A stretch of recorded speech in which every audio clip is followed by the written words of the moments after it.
नमस्कार मित्रांनो, मी राजेश माने यूट्यूबच्या बातमी.इन न्यूज चॅनलवर आपल्या सर्वांचे स्वागत. मित्रांनो, मूत्रमार्गावरील संसर्ग ज्याला आपण UTI असं म्हणतात, म्हणजे थोडक्यात म्हणजे काय की लघवी करताना जो आपल्याला त्रास होतो, जळजळ होती, या विषयावर आज आपण माहिती घेणार आहोत. आणि ह्या विषयाची माहिती देण्यासाठी आपल्याबरोबर आहेत डॉक्टर सौरभ खिस्ते. हे आपल्याला या सर्व गोष्टीची माहिती देणार आहेत. डॉक्टर सौरभ खिस्ते हे मूत्रपिंड विकार आणि प्रत्यारोपण तज्ज्ञ आहेत, जे मणिपाल हॉस्पिटलमध्ये आहेत. त्यासाठी आपण आता मणिपाल हॉस्पिटलमध्ये आलेलो आहोत आणि डॉक्टर खिस्ते सरांशी आपण बोलणार आहोत की या आजारासंदर्भातली माहिती, म्हणजे नक्की का अशा पद्धतीच्या आजार होतात आणि लघवी करताना होणाऱ्या वेदना हे नेमकं काय दर्शवतं. तर लघवी करताना वेदना म्हणजे जळजळ होणे किंवा फार गरम वाटणे हे जनरली म्हणजे अनेकदा आपण कुठलं तरी लघवीचं इन्फेक्शन झालं आहे याचं चिन्ह असतं.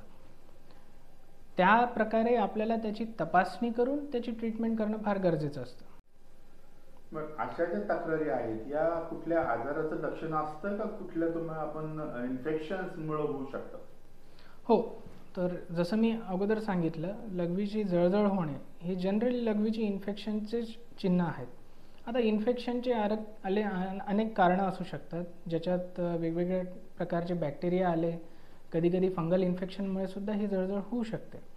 याची व्यवस्थित तपासणी करणं गरजेचं आहे, कारण त्या प्रकारे तुमच्या ट्रीटमेंट जी आहे, जी आपल्याला त्या जंतूंना मारायला जी औषधं वापरायची ही कम्प्लिटली वेगळी होऊन जातात. त्यामुळे एकच ट्रीटमेंट सगळ्याला लागू होईल असं नाही. ओके. आणि UTI हा तसं पाहिलं तर कॉमन आजार आहे आणि विशेष म्हणजे पुरुष आणि महिला याच्यामध्ये काही डिफरन्स आहे खास करून महिलांसाठी? नक्कीच UTI हा फार कॉमन आजार आहे आणि एस्पेशली महिलांमध्ये याची तीव्रता जास्त आहे. पुरुषांमध्ये सुद्धा होतो, परंतु महिलांमध्ये जास्त रीतीने हे खूप कॉमन आहे.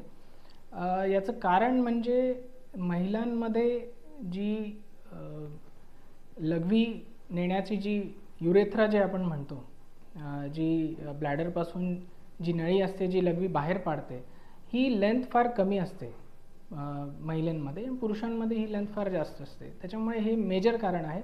त्याच्या व्यतिरिक्त अनेक अजून कारणं आहेत, परंतु प्रश्नाचं उत्तर म्हणजे हो, महिलांमध्ये जास्त कॉमन आहे.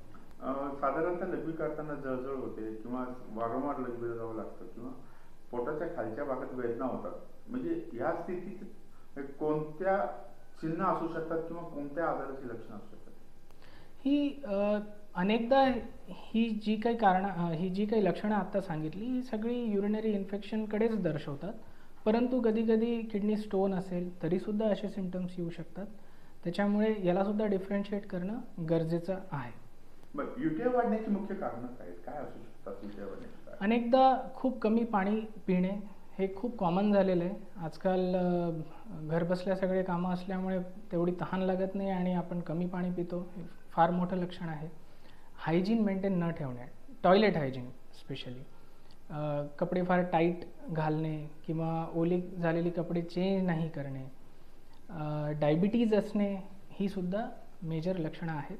आणि कधीकधी किडनी स्टोन असेल तरीसुद्धा तुमची इन्फेक्शन व्हायचे चान्सेस तसेच वाढतात. त्यामुळे पाणी जास्त पिणे हे सर्वात महत्त्वाचं ट्रीटमेंट सांगेल मी. ज्या पद्धतीने महिलांमध्ये हे लक्षण दिसून येतं, तर पुरुषांमध्ये ही समस्या दिसते का? हो, यंग पुरुषांमध्ये ही समस्या जरा अनकॉमन आहे, पण जसं जसं वय वाढतं त्याप्रमाणे जरा डिफेन्सिव्ह मेकॅनिझम्स जे असतात आपल्या शरीरातले ते कमी होतात. आणि स्पेशली जर का डायबिटीज असेल तर पुरुषांमध्ये सुद्धा लघवीचं इन्फेक्शन होणं फार कॉमन होऊन जातं. तसेच प्रोस्टेट हे ग्रंथ आहे जे पुरुषांमध्ये वयाप्रमाणे ते वाढतच असतं. या कारणामुळे लघवीच्या फ्लोमध्ये फरक पडतो आणि त्यामुळे लघवी साठून राहण्याचे प्रमाणसुद्धा वाढते. आणि हे अजून एक कारण आहे लघवीचं इन्फेक्शन होण्यामागे. बऱ्याच वेळा लोकांनी आपण पाहिलं की घरगुती औषधं किंवा घरगुती गोळ्या घेतात किंवा अँटीबायोटिक्स घेतात, पण त्याचा काही परिणाम या लघवीच्या आजारावर होऊ शकतो का? नक्कीच. सो अनेकदा मी हे बघितलेलं आहे की एखाद्या वेळेस आपल्याला लघवीचं इन्फेक्शन झालं, आपण डॉक्टरांकडे गेलो, डॉक्टरांनी काही औषधं दिली, तुमच्या सिम्पटम्सप्रमाणे ते औषधांची ड्युरेशन ठरते, कधी 5 दिवस, कधी 7 दिवस, डिपेंड करतं. सो तो एपिसोड जर का बरा झाला आणि काही दिवसानंतर किंवा काही महिन्यानंतर परत तुम्हाला तोच त्रास झाला, तुम्ही तीच औषधं परत करता. हे चुकीचं आहे. याचं कारण म्हणजे दुसऱ्या वेळेस त्याच जंतूमुळे इन्फेक्शन झालं आहे याची खात्री नाही, पहिली गोष्ट. दुसरी गोष्ट, जर का तुम्ही वारंवार हीच अँटीबायोटिक्स म्हणजे घरगुतीने वापरू लागले आणि स्पेशली जर का ड्युरेशन कमी ठेवलं असेल, तर ह्या अँटीबायोटिक्सचा रेझिस्टन्स होऊ शकतो. म्हणजे जे जंतूंमुळे हा आजार झालेला आहे, ह्या जंतूंना त्या औषधांची सवय होते आणि ती औषधं निकामी होतात. आणि जेव्हा इन्फेक्शन जेव्हा सिरियस असतं तेव्हा ही औषधं कामी पडत नाहीत. आणि आजकाल आम्ही हे खूप बघतो आहे की अँटीबायोटिक रेझिस्टन्स हा खूप मोठा प्रॉब्लेम निर्माण झालेला आहे. आणि याच्या मागची कारणं ही मेजर आहे की आपण घरी विदाऊट सुपरवायझेशन ही औषधं चालू करतो. म्हणजे जसं आता आपण म्हणतो की सेल्फ डॉक्टर जे होतात की डॉक्टरांकडनं न गेल्यामुळे स्वतःच असं औषध घेतलं तुम्ही आता सांगितलं, तर त्याच्यामुळे आणखीन काही गुंतागुंत होऊ शकते का? की नक्कीच. आता जर का तुम्ही ह्या जंतूंना मारू नाही शकले या औषधांमुळे, तर ही जंतू अजून वरचढ जाणार आणि किडनीमध्ये सुद्धा इन्फेक्शन व्हायचे चान्सेस वाढतात. किडनीमध्ये इन्फेक्शन झालं की पस होणे, किडनीचं काम करणं कमी होणे, एखाद्या वेळेस डायलिसिस लागण्याची सुद्धा शक्यता वाढते. आणि याचं मूळ कारण इन्फेक्शन, जे की आपण थांबवू शकलो नाही. सो ह्या गोष्टी अवॉइड करण्यासाठी आपल्याला वेळच्या वेळी व्यवस्थित फॉलोअप ठेवणे आणि डॉक्टरांवर जरा विश्वास ठेवणे गरजेचे आहे. आता आपण पाहिलेलं आहे की पूर्वीच्या काळातल्या औषधोपचार पद्धत किंवा तपासण्यांची पद्धत आणि आताची पद्धत, तर यामध्ये काही डेव्हलपमेंट झालेली आहे का की तपासण्यांमध्ये आणि उपचारांमध्ये, किंवा त्याच्यामध्ये आधुनिक पद्धती काही आलेल्या आहेत का? औषधांच्या बाबतीत सांगायचं झालं तर नक्कीच औषधांची जी क्वालिटी आहे ती वाढत चालली आहे आणि त्यांना औषधं जी जंतूंना मारण्याची जी क्षमता आहे ती सुद्धा रोजच्या रोज त्याच्यावरती रिसर्च होऊन त्यांची इफेक्टिव्हनेस वाढवण्याचा प्रयत्न होत आहे. परंतु आपण तपासण्याच्याबद्दल बोलणं झालं तर कल्चर हा प्रकार लोकांना सुद्धा समजायला लागलेला आहे. युरिन कल्चर ही एक टेस्ट आहे ज्याच्यामध्ये आपल्याला कळतं की जंतू कुठल्या प्रकारचे आहेत, किती प्रमाणात आहे आणि त्यांना मारण्यासाठी कुठली औषधं जास्त कामी पडतील. तसेच अल्ट्रासाऊंड झालं, CT स्कॅन झालं किंवा MRI सुद्धा झालं, या सगळ्या इन्व्हेस्टिगेशन्समुळे आपल्याला त्या इन्फेक्शनची तीव्रतासुद्धा लक्षात येते आणि त्याप्रमाणे आपण त्यांना मारण्यासाठी कितपत ॲग्रेसिव्ह आपल्याला उपचार करायची गरज आहे हे आपण ठरवू शकतो. मग ह्या आजारासाठी म्हणजे UTI सारख्या ह्याच्यासाठी याच्यावर एक दीर्घकालीन उपाय करावा लागतो, त्यासाठी मग ते उपाय कोणते? सो दीर्घकाली उपाय डिपेंड करतं किती सिव्हिअर इन्फेक्शन आहे. आता जर का ब्लॅडरपर्यंतच इन्फेक्शन असेल, म्हणजे लघवीच्या मार्गामध्ये जे प्रकार आपण बघतो त्याच्यामध्ये खालच्या लघवीच्या मार्गामध्ये जर का इन्फेक्शन झालं असेल तर काळांची गरज पडत नाही उपचाराची. हां, परंतु जर का पुरुषांमध्ये प्रोस्टेटमध्ये इन्फेक्शन झालं असेल तर कधीकधी अँटीबायोटिक आपल्याला 4 आठवडे 6 आठवडे असे दीर्घकालसुद्धा देण्याची गरज पडू शकते. तसंच किडनीमध्ये जर का इन्फेक्शन झालं असेल, म्हणजे लघवीच्या मार्गामधले वरचा भाग त्याच्यामध्ये इन्फेक्शन झालं असेल तर नक्कीच दीर्घकाळ आपल्याला अँटीबायोटिक द्यावे लागतात.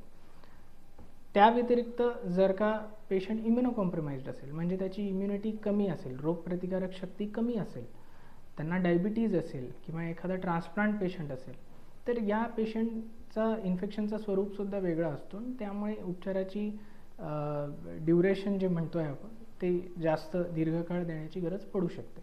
आणि ह्यात इंजेक्शन म्हणजे आपण सलाईनद्वारे इंजेक्शन देण्याचे जे म्हणतो यांचा मेजर रोल येतो.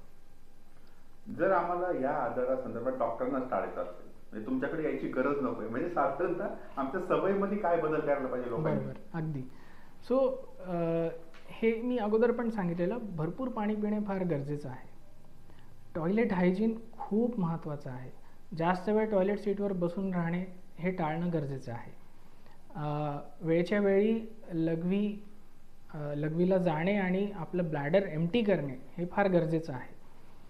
फार टाईट कपडे न घालणे किंवा प्रेग्नन्सीच्या वेळच्या वेळी लघवीची तपासण्या करणे किंवा मेन्स्ट्रुएशनच्या वेळेस सॅनिटरी पॅड रेग्युलरली चेंज करणे ह्या फार महत्त्वाच्या गोष्टी आहेत जेणेकरून आपण इन्फेक्शन टाळू शकतो.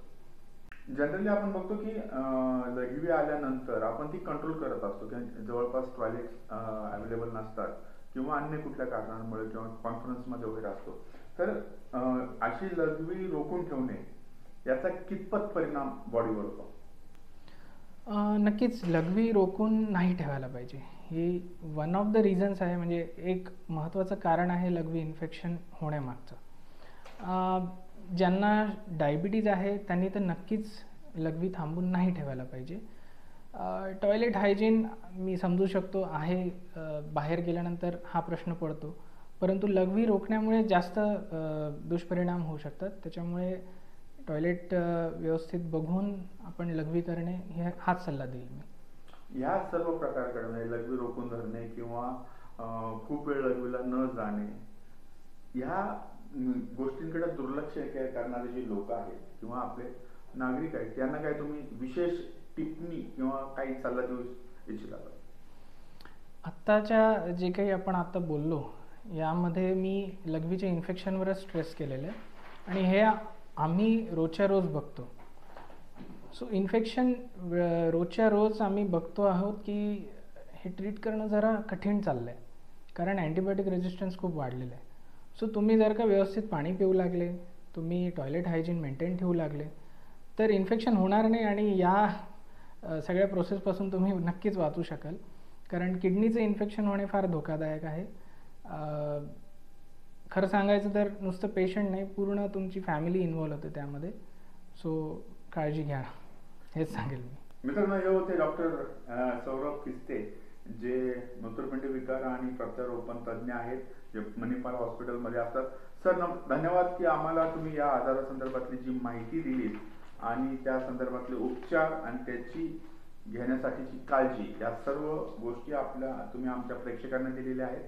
धन्यवाद. थँक्यू.